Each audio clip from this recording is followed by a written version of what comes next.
दोस्तों, सभी देश चांद को अपनी मुट्ठी में करना चाहते हैं। पहले नासा, रूस और चीन, और अब भारत क्यों चांद को अपनी मुट्ठी में करना चाहती है पूरी दुनिया, और क्या है चंद्रमा से जुड़े वो डार्क सीक्रेट जो स्पेस एजेंसी हमसे छुपा रही है। जानेंगे धरती से चांद तक के इस रोमांचक सफर के बारे में। दोस्तों, भारत के चंद्रयान 3 ने का विक्रम लैंडर चांद की सतह पर सॉफ्ट लैंडिंग करेगा। वहीं रूस का लूनर 25 भी चांद की तरफ रवाना हो गया है। जबकि साल 2024 में नासा भी अपने आर्टिस्ट प्रोग्राम के तहत एक बार फिर वैज्ञानिकों को यानी एस्ट्रोनॉट्स को चांद पर भेजने वाला है। और चीन भी जल्द ही एक और मून मिशन करने वाला है। लेकिन अब सवाल आता है कि इन सभी देशों को चांद पर ऐसा क्या दिख गया जो चारों ओर चांद पर पहले पहुंचने की होड़ मची हुई है, और चांद से जुड़े ऐसे कौन से रहस्य हैं जिनसे पर्दा उठाते ही हमारा चांद को देखने का नजरिया ही बदल जाएगा। जानेंगे पृथ्वी से चांद तक के इस रोमांचकर सफर की कुछ खास बातें। जल्दी से अपनी कुर्सी की पीठी बांध लीजिए और पूरा वीडियो जरूर देखिए। दोस्तों, चांद हमारी पृथ्वी से 3,84,400 किलोमीटर दूर है, और अगर हम सीधा रास्ता पकड़ते हैं तो इसी के आसपास डिस्टेंस में ही हम चांद की सतह पर पहुंच जाएंगे। जबकि भारत के चंद्रयान 3 के रास्ते से हमें चांद पर पहुंचने में 42 दिन लगेंगे, क्योंकि चंद्रयान 3 ने चंद्रमा की तरफ जाने का अंडाकार रास्ता चुना है, जिसमें वो पहले पृथ्वी के चक्कर लगाकर चांद की ओर एक लंबे रूट से बढ़ेगा और फिर चांद के चक्कर लगाकर लैंडिंग करेगा। हालांकि यह रास्ता काफी किफायती तो है, लेकिन इसमें हमें एस्ट्रोनॉट के लिए बहुत खाना, ऑक्सीजन और पानी की जरूरत पड़ेगी, जिसे स्टोर करने के लिए बड़ा स्पेसक्राफ्ट चाहिए होगा। और इस रास्ते से जाने पर 30 लाख किलोमीटर की दूरी तय करके हम काफी थक भी जाएंगे। इसलिए चलिए हम अमेरिका और रूस वाले सीधे रास्ते से ही चांद की ओर चलते हैं, और इस रास्ते से हमें चांद पर पहुंचने में 4 से 5 दिन लगेंगे। जब स्पेसक्राफ्ट का लैंडर आपको चांद पर उतारेगा तो बाहर आने के लिए आपको सबसे पहले अपना स्पेस सूट पहनना होगा, क्योंकि चांद पर काफी पतला वातावरण है और इसमें ऑक्सीजन मौजूद नहीं है। इसी वजह से सांस लेने के लिए आपको स्पेस सूट के पीछे लगे ऑक्सीजन सिलेंडर का सहारा लेना होगा। स्पेस सूट पहनने के बाद जब आप चांद की सतह पर कदम रखेंगे तो खुद को काफी हल्का महसूस करेंगे। दरअसल चंद्रमा का गुरुत्वाकर्षण पृथ्वी से 6 गुना कम है, इसलिए अगर पृथ्वी पर आपका वजन 60 किलोग्राम है तो चांद पर यह सिर्फ 10 किलोग्राम हो जाएगा।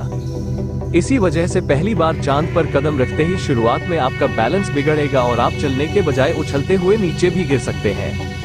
इसलिए चांद की सतह पर संभल कर कदम रखना जरूरी है।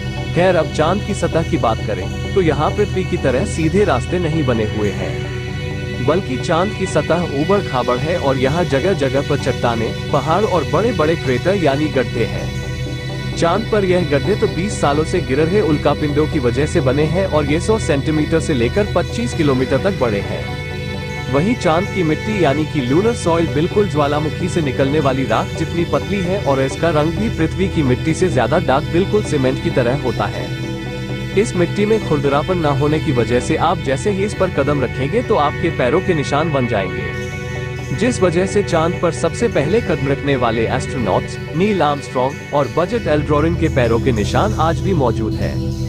अब चांद की खूबसूरत जमीन देखने के बाद साथियों, आप अपनी नजरें जब ऊपर की तरफ फिकरेंगे तो आपको हमारी पृथ्वी भी दिखाई देगी। जैसे पृथ्वी पर चांद का उदय होता है, वैसे ही चांद पर भी पृथ्वी का उदय होता है। बस फर्क इतना है कि पृथ्वी से देखने पर चांद काफी छोटा लगता है, और चांद से देखने पर पृथ्वी बहुत बड़ी दिखाई देती है, और यहाँ से धरती की खूबसूरती देखकर आप खुश हो जाओगे। अब अगर आप चांद के उत्तरी ध्रुव पर लैंड करोगे तो आपको अपने आसपास भूतकाल में फैले हुए स्पेस मिशन के स्पेसक्राफ्ट और सैटेलाइट के टुकड़ों के साथ प्लास्टिक बैग में भरा हुआ कूड़ा भी दिखेगा। ये कूड़ा नासा के उन 12 एस्ट्रोनॉट्स ने फेंका है जो चांद पर जा पाए। दरअसल इन बैग्स में इनका मल मूत्र और खाने के रैपिड्स और बिस्किट हैं। वहीं अगर आप चांद के दक्षिणी ध्रुव पर उस जगह उतरते हैं जहां 4 साल पहले चंद्रयान 2 क्रैश लैंड होकर गिरा था, तो वो आज भी आपको उतनी बुरी कंडीशन नहीं मिलेगा, क्योंकि क्रैश लैंडिंग होने के बाद ना तो वो बारिश और ना ही तूफानी बवंडर से रूबरू हुआ है। इसलिए अगर आप उसे अपने स्पेसक्राफ्ट में फिट करके पृथ्वी पर वापस ले आए तो उसे ठीक करके वापस भेजा जा सकता है। दोस्तों, आप ये तो जानते ही होंगे कि स्पेस के सभी ऑब्जेक्ट्स पर अचानक उल्कापिंडों की बारिश हो जाती है। ये तो अच्छा है कि पृथ्वी की मैग्नेटिक फील्ड इन उल्कापिंडों को या तो साइड में धकेल देती है, या फिर ग्रेविटी और एटमॉस्फेयर इसे धरती तक पहुंचने के पहले ही जलाकर राख कर देते हैं। लेकिन चांद की मैग्नेटिक फील्ड पृथ्वी के मुकाबले काफी कमजोर है। इसकी ग्रेविटी भी कम है और यहाँ घना वातावरण भी मौजूद नहीं है। इसी वजह से चांद पर लगातार उल्कापिंडों की बारिश होती रहती है। ऐसे में कोई भी उल्कापिंड गिरकर आपको पल भर में मौत के घाट उतार सकता है। इसलिए आपको उल्कापिंडों पर नजर लगाए बैठे कमांड सेंटर के वैज्ञानिकों से लगातार संपर्क बनाए रखना होगा। अब अगर आप सोच रहे हैं कि आप अपने किसी दोस्त या फिर लाइफ पार्टनर को चांद पर साथ लेकर जाकर गप्पे लड़ाते हुए अपने मून मिशन पर काम करें, तो आपको बता दें कि ऐसा मुमकिन नहीं है, क्योंकि चांद पर वातावरण न होने की वजह से साउंड वेव चल नहीं पाते। यानी कि अगर आप अपने साथी को कुछ बोलेंगे तो वह आपके होंठ हिलते हुए तो देखेगा, लेकिन आपकी आवाज नहीं सुन पाएगा।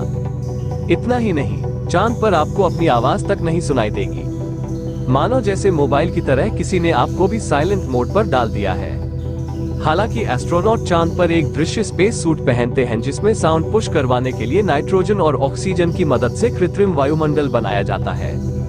साथ ही इन्हें एक माइक्रोफोन वाली हेडफोन पहनाई जाती है, जिसके जरिए यह अपने साथी और कमांड सेंटर की आवाज सुन सके और जवाब भी दे सके। अब दोस्तों, चांद पर अपने काम को पूरा करके जब आप सोने जाएंगे तो सुबह आपको सूरज की रोशनी नींद से नहीं जगाएगी, क्योंकि चांद को अपनी धुरी पर घूमने में 28 दिन लगते हैं, जिस वजह से चंद्रमा पर एक दिन 14 दिन का होता है और 14 दिन की रात होती है। यानी कि वहाँ का एक दिन पृथ्वी के 28 दिन के बराबर होता है। हम चांद का सिर्फ एक हिस्सा आज तक देख पाए, और अगर आप चांद के पिछले हिस्से के अंधेरे वाले इलाके पर पहुँच गए तो आपके साथ काफी खौफनाक चीजें हो सकती है। बता दें कि चांद पर कई सालों से रिसर्च कर रहे कुछ वैज्ञानिकों का ये भी कहना है कि भूतकाल में वहाँ कोई एलियन सभ्यता बसी थी। चंद्रयान 1 ने चांद की सतह पर वाटराइज्ड और हाइड्रोप्लस के रूप में पानी की खोज की है, जो इंसानों के जीवन के लिए काफी जरूरी है। इसके अलावा अंतरिक्ष में चांद ही पृथ्वी के सबसे करीब है, इसलिए भविष्य में वहां जाकर बसना हमारे लिए काफी किफायती साबित होगा। वहीं यहाँ पर हम एक और स्टेशन भी बना सकते हैं। इन्हीं कारणों की वजह से सभी स्पेस एजेंसी चांद में सबसे ज्यादा दिलचस्पी दिखाती है। तो दोस्तों, अगर भविष्य में मौका मिले तो क्या आप चांद पर जाकर बसना चाहेंगे? अपनी राय कमेंट में जरूर बताएं। आज के लिए इतना ही। आपकी आखिरी जिम्मेदारी इस वीडियो को लाइक करके शेयर करने की है। इसे ज्यादा से ज्यादा मित्रों तक शेयर करें, ताकि उन्हें भी जानकारी मिलके और भी ऐसी ही नॉलेजेबल वीडियो के लिए अपने भरोसेमंद चैनल को सब्सक्राइब जरूर करें और बेल आइकॉन को ऑल पर सेलेक्ट करना बिल्कुल ना भूलें। वीडियो को अंत तक देखने के लिए धन्यवाद।